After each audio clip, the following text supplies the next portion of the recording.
పిల్ల నీ చెయ్యి పట్టాలని నల్లని సీకట్లో ఒకదాన్నే కూసున్న దిక్కులేని పచ్చినయ్యి బావా నువ్వెప్పుడొస్తావని ఏళ్ళైపోతుండే పిల్ల ఎన్నెలొచ్చింది మన బతుకులా ఏలైపోతుండే పిల్ల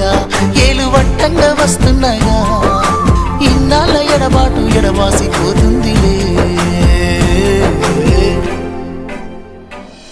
ఈ సీనయ్య గుంటున్నదే సినదారా నీ కోసము ఈ దూరాన్ని చెరుపుతూ తీరాల తెగిరింది అందాల ఈ మానము